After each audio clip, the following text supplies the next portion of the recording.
Hey there, welcome to another Apple Motion tutorial at Motion with James. Today I want to show you the basics of creating your own custom drop-down menu in Apple Motion to then use in Final Cut Pro. Custom drop-down menus allow you to select among multiple options. It's an incredibly powerful tool that will allow you to create highly customizable Final Cut Pro plugins. For example, in this bullet list plugin, I created a drop-down menu to configure how many bullets I want for a list. I can also choose to only show a specific bullet. This allows me to animate each bullet as per the narration as needed.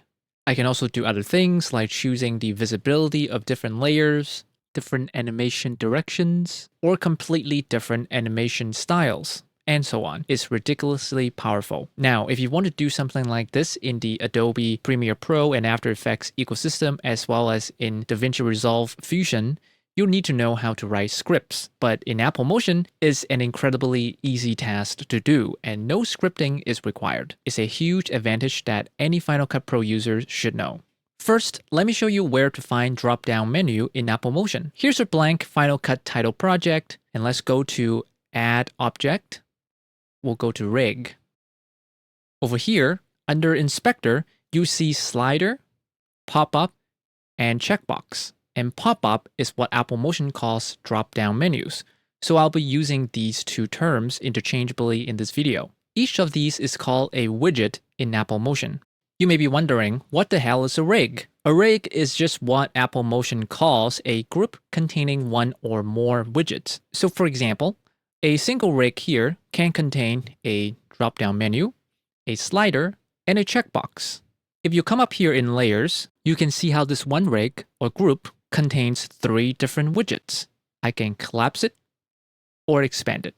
You can do the same thing in a timeline. Let's delete the checkbox and the slider widget for this video. I'm going to cover those two in different videos, so make sure you subscribe if you want to learn how to use them. Let's click on the pop-up and take a closer look at the widget controls.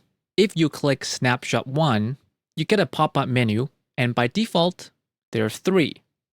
Each snapshot can remember multiple values of multiple parameters in the project. Let's say we want to use this drop-down menu to change the text color to red, green, or blue. First, we need to find a parameter that controls the color of the text layer. So let's click on the text layer. Make sure the text tab is selected here. Go to Appearance. And what we're looking for is the face color parameter. We'll come to the right side, click on the down arrow, go to Add to Rig.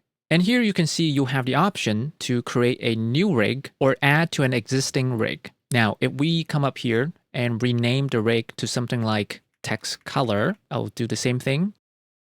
And we'll come back to the text layer and down arrow here. Now you can see that the new name we gave the rig is here, and also the widget name. This way it's easier to keep track. Let's click Add to Text Color. Now you can see that a little switch icon appears here, which means that this parameter is being controlled by a rig. If you click on the drop-down arrow again, you can see the option to jump to the widget that's controlling this parameter, or you can remove the parameter from a widget. So let's click on Reveal Widget to jump to our text colored widget. Now you can see that the text color parameter is ready to be controlled by this widget. Let's save the color red to Snapshot 1. To do that, let's start the edit mode. And you see this pop-up. It means that the widget is waiting for you to set the value. We'll click on the color well and choose a red color. Close that. And now we'll stop the edit mode.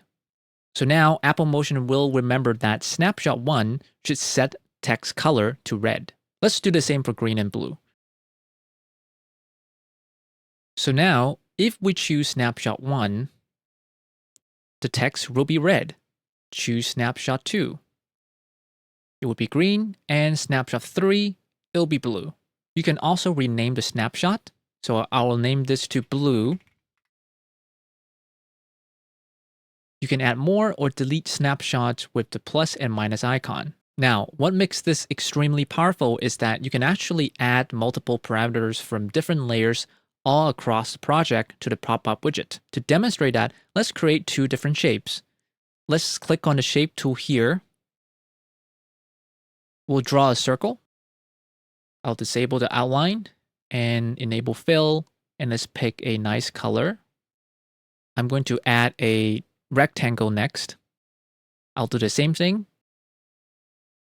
Now, let's make a pop-up snapshot that shows the red text and only the circle. This means that we'll need to hide the rectangle. We can use the rectangle's fill opacity here to achieve that. So what we need to do is click on the rectangle layer if you haven't already. Make sure you click on the Shape tab and the Style. Come down here to Fill Opacity. Click the down arrow and we'll add this parameter to our text color widget. Then we'll click on the widget. And you can see that rectangle's fill opacity is being controlled by this widget alongside with the text color.